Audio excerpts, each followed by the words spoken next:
भारत और पाकिस्तान के बीच तनाव का जो माहौल बना हुआ है, उसी दौरान एक और बड़ी खबर आई है। भारतीय सेना को स्वीडन की तरफ से एक महा हथियार की डिलीवरी की गई है। भारत पाकिस्तान तनाव के बीच बड़ी खबर है। स्वीडन से भारत को एंटी आर्मर हथियार की डिलीवरी हो गई है।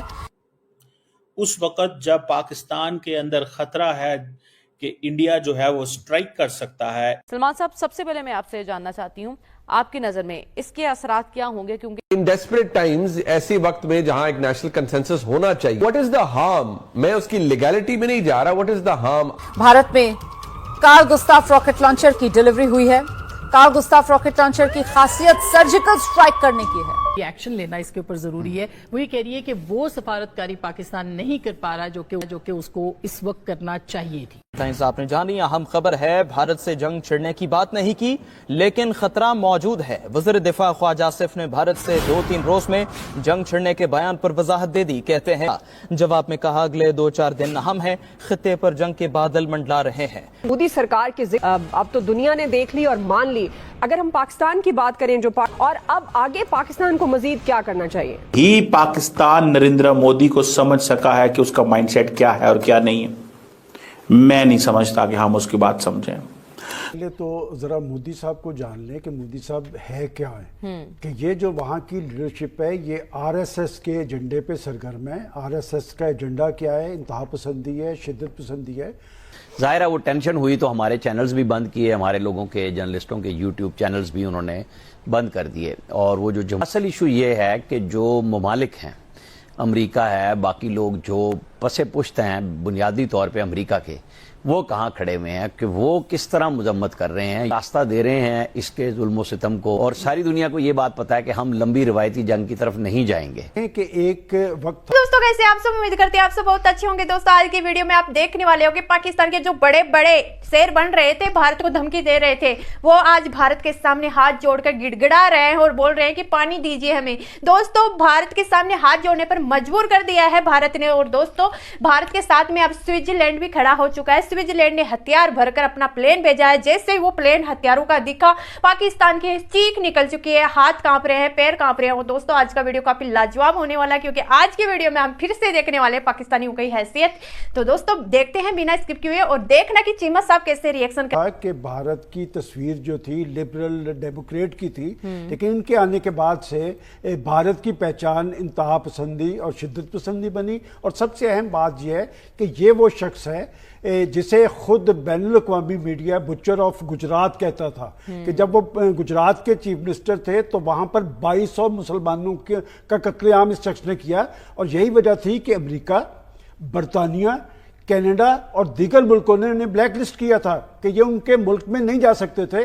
और जाना कब शुरू किया? कि जब ये प्राइम मिनिस्टर बने। अब आपने ये कहा कि जी पाकिस्तान का जो कौमी सलामती कमेटी का एलामिया, ये हकीकत पसंदाना भी है, जुर्रतमंदाना भी है।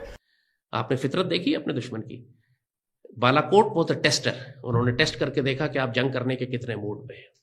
इन्होंने देखा कि यहां तो हुकूमत जंग करना ही नहीं चाहती। वो 2 जहाज भी एयरफोर्स के पायलट्स ने और एयरफोर्स के उस वक्त के चीफ ने, मुजाहिद अनवर जो मुजाहिद थे, उन्होंने अपने इनिशिएटिव पे मार कर गिराए। बाजवा नहीं चाहता था, इमरान नहीं चाहता था कि जहाज मार के गिराया जाए। वो एयरफोर्स ने अपने इनिशिएटिव पे, पायलट्स ने अपने इनिशिएटिव पे मार के गिराया। लेकिन उसको गिराने के बाद जो हमने एडवांटेज लेना था, अभिनंदन हमने पकड़ लिया था। अभिनंदन के बदले हम चाहते तो बड़े बड़े कश्मीरी रहनुमाओं को आजाद करवा सकते थे। वो जो आसिया अंद्राबी हैं और उनके शौहर कासिम फक्तू हैं और दूसरे बड़े बड़े जो मसरत हैं, जो मुजाहिदीन हमारे 20-20 साल, 25-25 साल से, 30-30 साल से इंडिया की कैद में है, उनको हम रिहा करवा सकते थे। उनका इंडिया का एक इतना बड़ा पायलट हमारे पास था, उनकी जिल्लत हो रही थी, खामोशी से उसको हवाले कर दिया कि इंडिया को कोई तकलीफ ना हो। 2014 में पावर में आए, 2019 तक उन्होंने एक पाकिस्तान का विजिट किया और फिर उन्होंने कहा नहीं, हम आपके साथ बात नहीं करेंगे, क्योंकि उड़ी का वाकया हो गया था। को नरेंद्र मोदी ने कहा कि अब हमने पाकिस्तान से बदला लेना, और उन्होंने एक सर्जिकल स्ट्राइक की। और वो जो सर्जिकल स्ट्राइक थी बालाकोट में हुई।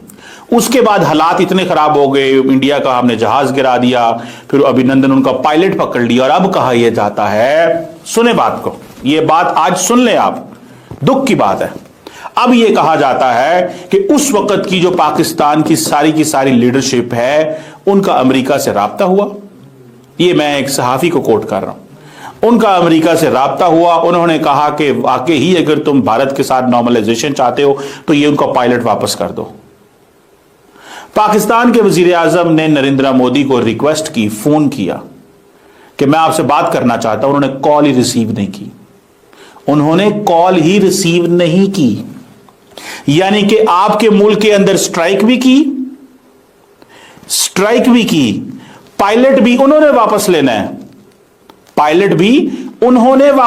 है, और वो पायलट ले गए। क्यों? कि अमेरिका ने कहा कि आप पायलट वापस करें तो चीजें बेहतर हो सकती हैं। ये उस वक्त की अप्रोच थी। मुझे ये बताएं, क्या नरेंद्र मोदी ने फिर उसके बाद आपकी बात मानी? क्या टेबल पे बैठे? क्योंकि हालात ही बदल गए। इलेक्शन हुए, नरेंद्र मोदी को इतनी पावर मिली कि उसने कहा कि नहीं, अब तो 370 एंड 35A को रिवोक करूंगा। और इमरान खान ने फिर हाथ खड़े कर लिए और फिर पाकिस्तान एक मुश्किल में चला गया। हम रीड ही नहीं कहे हम आज तक कोई पाकिस्तान के अंदर शख्स नहीं है जो ये समझे और ये कहे कि मैं नरेंद्र मोदी को समझता हूं या रीड करके। नहीं करते आप नहीं कर सकते रीड उनको। आपको कुछ समझ नहीं है कि वो क्या कर रहा है। 2018 में वजीर आजम बने, इंतजार करते रहे, और वो क्या कहते हैं कि हम तो गए थे इस्लामाबाद, लाहौर 16 में, हमने तो गुडविल जेस्चर दिया था, इन्होंने उड़ी करा दिया। हमने कहा फिर ऐसे तो ऐसे ही सही। और फिर इसके बाद उन्होंने कहा सबसे पहले तो जनाब मैं आपको एक ब्रेकिंग स्टोरी दे दूं। Game changer Rafale marine aircraft deal inked between India and France. Bharat Pakistan पर हमले के लिए अपना केस बना रहा है। दोस्तों, भारत ने फ्रांस के साथ एक और नई डील साइन कर ली है। तो किस हद तक इंडिया जा सकता है? उस वक्त जब पाकिस्तान के अंदर खतरा है कि इंडिया जो है वो स्ट्राइक कर सकता है।